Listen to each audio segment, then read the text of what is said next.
جب بندے سے گناہ سرزد ہو جاتا ہے اور وہ معافی مانگ لیتا ہے تو اللہ کو وہ بندہ بڑا ہی اچھا لگتا ہے۔ انسان کے اندر چونکہ یہ دونوں چیزیں رکھی گئی ہیں تو کبھی کبھی اس سے گناہ بھی سرزد ہو جائے گا۔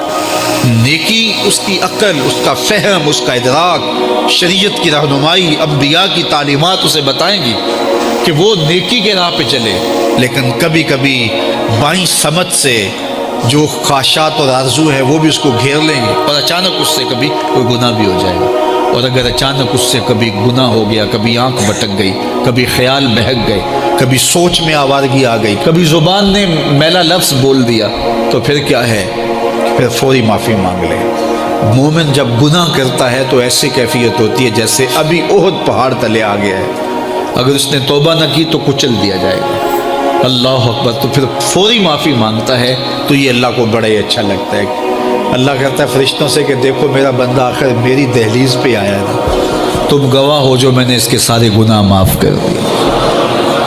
تو گناہ کے بعد جو شرمندگی ہے، دیکھیے ایک اور جملہ کہتا ہوں، نیکی کرنے کے بعد جو تکبر پیدا ہوتا ہے، میں بڑی نیکی کر لی ہے، اور باقیوں کو بندہ حقیر سمجھنے لگتا ہے، اور اس سے کوئی غلطی سرزد ہو جائے اس کے بعد شرمندگی ہوتی ہے اور اپنے آپ کو چھوٹا سمجھنے لگتا ہے اور اللہ سے معافی مانگتا ہے، تو اس نیکی کرنے کے بعد وہ جو آپ کے اندر تکبر اور رعونت اور عجب پیدا ہوا، اس سے کہیں بہتر ہے کہ آپ سے اگر کوئی خطا سرزد ہوئی تھی تو اس سے آپ کے اندر عجز اور توبہ کا جذبہ پیدا ہو۔ اور اللہ کو یہ بڑا پسند ہے کہ کوئی بندہ، چونکہ ممکن ہی نہیں ہے کہ جب انسان ہے اس کے اندر یہ خواہشات رکھی ہیں تو کبھی اس سے، یہ انبیاء کی ذوات ہیں جو پاک ہیں، باقی کبھی کچھ خطا سرزد ہو جائے گی، اس سے معذرت کر لیں۔ آپ نے نام سنا ہوگا ایاس کا، محمود غزنوی کا بڑا محبوب وزیر تھا اور بہت زیادہ بادشاہ اس سے محبت کرتا تھا، تو آیان سلطنت جلتے تھے،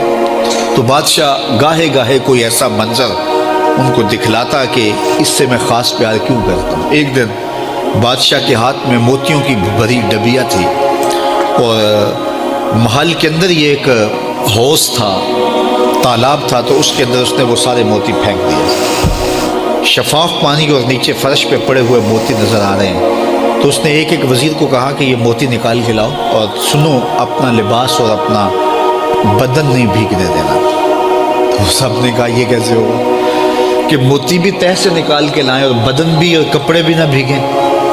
تو دوسرے کو کہا، اس نے کہا حضرت یہ کیسے ہوگا، یہ شرط ہٹائیں تو پھر میں نکال کے لاؤں۔ جب بات آئی ایاز کی تو ایاز نے فوراً چھلانگ لگا دی، موتی پکڑے، ڈھونڈے، ہتھیلی میں لیے اور کانپتے ہوئے بدن کے ساتھ بادشاہ کے سامنے پیش ہوا۔ حضور یہ لے لیجیے۔ بادشاہ غصے میں تھا، میں نے کہا تھا لباس اور کپڑے بھیگنے نہیں چاہیے، تیرے بدن سے پانی نچڑ رہا ہے، تیرے لباس سے پانی نچڑ رہا ہے، یہ کیا؟ تو ایاز نے ہاتھ باندھ کے کہا، بادشاہ سلامت، آپ کے دو حکم تھے، ایک حکم یہ تھا کہ موتی نکال کے لانے، دوسرا حکم یہ تھا کہ کپڑے اور بدن بھیگنا نہیں چاہیے۔ ایک کام میں نے کر دیا ہے، دوسری غلطی ہو گئی ہے، معافی چاہتا ہوں۔ تو کہا وزیرو یہ ہے خوبی اس کی، تم نے کہا ہم کیسے نکال کے لائیں، اس تالاب میں اتریں گے تو بدن تو بھیگے گا ہی بھیگے گا۔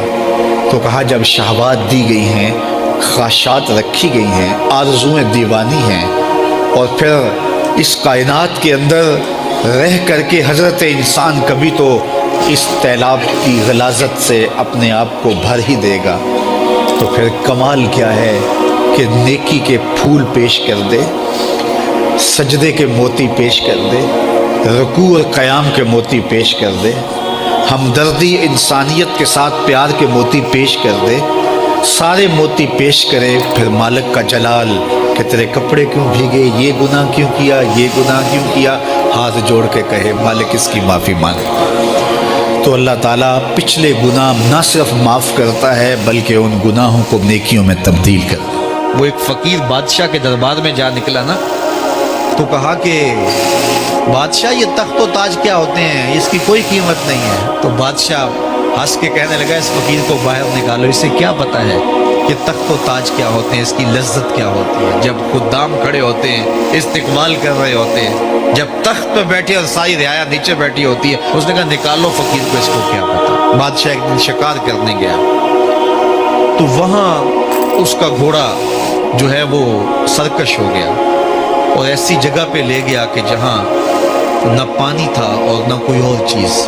بادشاہ وہاں ہانپ رہا ہے کہ وہی فقیر مشکیزہ ڈالے ہوئے گزرا اور آواز دے رہا ہے پانی لے لو پانی لے لو. بادشاہ کی تو موت واقع ہونے والی تھی, آخری ہچکیاں تھیں, تو اس نے آواز دی پانی. تو اس فقیر نے کہا کہ ہاں تمہارے پاس ہے کوئی قیمت پانی دینے کی؟ اس نے کہا میں بادشاہ ہوں اس ملک کا. اس نے کہا ہوتے ہوگے, مجھے غرض نہیں ہے, میں تو بیچتا ہوں پانی. اس نے کہا بابا میں بادشاہ ہوں, جو مانگو گے میں دوں گا, مجھے پانی دو, میں مر رہا ہوں. اس فقیر نے کہا آدھی حکومت لگے گی. اس نے کہا آدھی لے لینا, مجھے پانی تو دو, کیونکہ مر گیا تو ساری جائے گی. اس نے پانی کا گھونٹ دیا, پیاس کی شدت تھی, جب پانی کا کٹورا اس نے منہ سے لگایا تو پانی حلق میں اٹک گیا. اب پھر دوبارہ مصیبت بن گئی. تو اس فقیر نے کہا کہ میں حکیم بھی ہوں, اگر کہو تو تمہارا علاج کر دوں. اس نے کہا ضرور کرو, لیکن اس نے کہا میں یوں ہی نہیں کروں گا, آدھی باقی حکومت بھی لگے گی, وہ بھی لکھ دو. اس نے چمڑے کے اوپر لکھوا لیا, ساری حکومت لکھوا لی, اور اس نے اس کا علاج کیا فوری. جو اس کے پاس ٹوٹکا ٹونا تھا تو اس کا پانی حلق سے نیچے اتر گیا. بادشاہ گھوڑے پہ بیٹھا واپس آیا, وقت گزر گیا, عرصہ بیت گیا. بادشاہ پھر تخت پہ بیٹھا تھا, وہی فقیر بھیس بدل کے دوبارہ آ گیا. پھر اس نے نصیحت کی کہ آخرت کو یاد کرو, یہ دنیا کچھ نہیں ہے, 4 دن کی کہانی ہے. بادشاہ نے کہا تو میرا خیال ہے پہلے بھی کبھی آیا تھا, تو نہیں سمجھتا تخت و تاج کی لذت کیا ہے. اس نے کہا اس کی کوئی قدر و قیمت نہیں ہے, چھوڑ اسے, آخرت سب کچھ ہے. تو اس نے کہا نکالو اس فقیر بابے کو, یہ اس دن بھی آیا تھا تو آج پھر آ گیا ہے, اپنی راہ لے بابا. اس فقیر نے اپنے تھیلے سے وہ چمڑے کی دستاویز نکالی جس کے اوپر اس نے ساری حکومت لکھ کے دی تھی. اس نے کہا بادشاہ یہ ہے تیری حکومت کی قیمت, صرف 2 گھونٹ پانی, جس پر تو نازاں ہے, جس پر تجھے فخر ہے, تو قبل اس سے سورج مغرب سے طلوع ہو جائے, توبہ کا دروازہ بند ہو جائے, سانسیں اٹک کے حلق تک آ جائیں, اور ہماری زندگی کا دفتر سمیٹ دیا جائے, اور پھر پچھتائیں ہائے جو چند لمحے ضائع کیے, ہائے جو زندگی برباد کی وہ کیوں برباد کی. کل کے پچھتاوے سے بہتر آج کا پچھتاوا زندگی پلٹ ہوگا.